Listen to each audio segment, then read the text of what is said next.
I'm the youngest of a family of 8 children.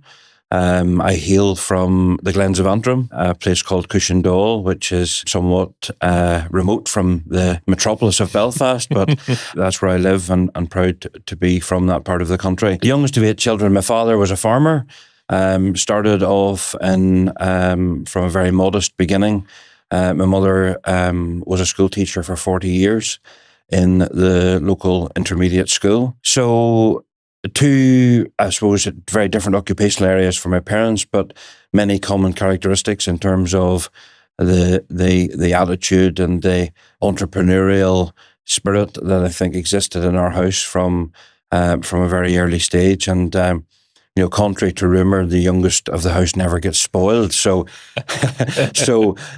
I certainly think that we didn't want for anything whilst we were growing up. But it was always a house whereby there was a lot happening. When we got home from school, there was always a quick change of clothes required, and then back out to doing some real work in the evening. So I think that's for me has been a big grounding for my career as I've moved forward. So was fortunate enough to go through education through a grammar school, onto Queen's then, and ultimately started to work in one of the big 4 consultancy organisations. And I guess when I reflect on how that all started, when I reflect now, I just think of myself as a little boy in short trousers when I started, really. And I was so grateful for the opportunity. I was so grateful.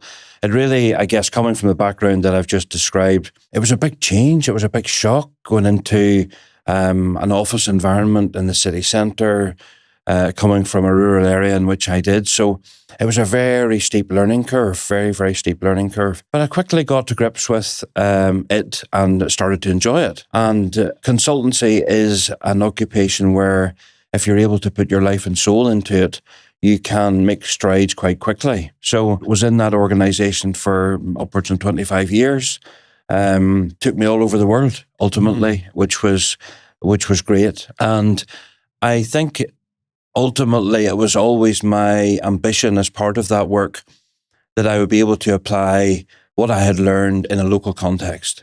And I really hadn't thought about it much more than that. I always thought that I think the lifestyle I had wasn't necessarily sustainable for the next phase of my life. So, when you start off in your 20s, you can go full throttle at your career. And then whenever I get into my 40s, I had a wife and 2 young kids, which were obviously high on the priority list as well. So there was a compatibility challenge around all of that, which made me consider my options. And then, the COVID pandemic kicked in, and I guess that gave us a real natural break point in which to reflect on directions. So I had the opportunity then to work with Belfast City Council, and I remember speaking to the chief executive at the time, and there was a conversation along the lines of, we're aware of what you do, because my work previously had largely been with public sector clients, undertaking employability and skills contracts of various sizes and significance. So there was a real opportunity for me to apply what I had learned elsewhere back into the local market. And it was in the professional services area that I had my network, that I had my stakeholders. And the conversation was along the lines of how can we, or if and how we can create something like that in Belfast. Okay. Because the employability and skills team in council predates me a long time. A lot of sterling work was undertaken before I joined the council, but less so in the areas in which I had, I suppose, made an impression. And there was an opportunity for us to step into that space, really, and create a few propositions that I guess we'll come on to later on. Oh, no, that's great to have that.